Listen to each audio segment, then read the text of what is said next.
प्रशांत रणदिवे. प्रशांत रणदिवे हे नेमकं नाव काय? मी प्रशांत रणदिवे विषयी काय बोलतोय, हे कशासाठी मी सांगतोय, तर नक्की आपण जाणून घेऊ. प्रशांत रणदिवे नेमकं आहे तरी कोण?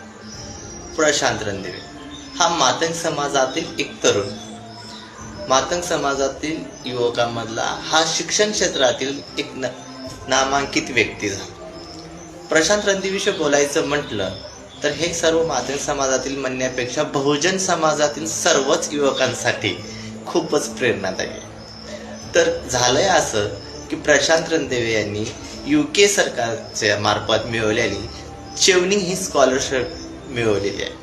आता चेवनिंग स्कॉलरशिप हे नाव नवीनच आहे आपल्यासाठी. हे चेवनिंग स्कॉलरशिप म्हणजे नेमकं आहे तरी काय, तर हे UK सरकारमार्फत बिना आरक्षणामार्फत फक्त ग्रॅज्युएशन झाल्याच्या नंतर 2 वर्ष अभ्यासाच्या नंतर आपणाला या स्पर्धेमध्ये भाग घेता येतो. या स्कॉलरशिप नंतर तुम्हाला तब्बल 55 लाखाची स्कॉलरशिप मिळते.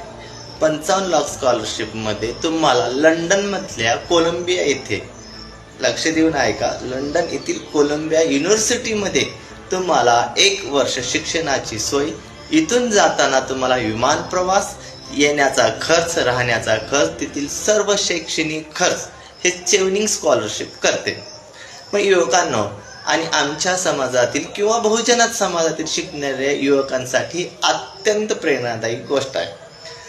प्रशांत रणदिवे हा नेमका कोण? हा प्रशांत रणदिवे हा मातंग समाजातील व्यक्ती येतो.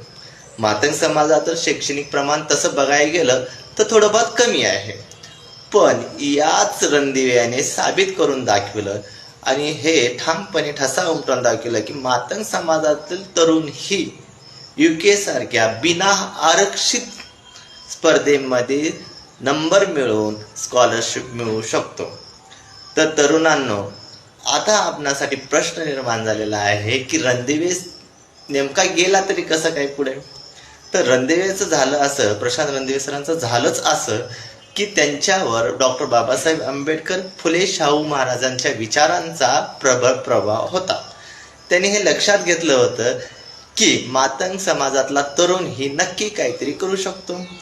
बाबासाहेबांविषयी त्यांना अभ्यास केल्यानंतर लक्षात आलं की ज्या माणसाला अस्पृश्यता आणि शिक्षणाची दारे सारी बंद केली होती, त्या काळामध्ये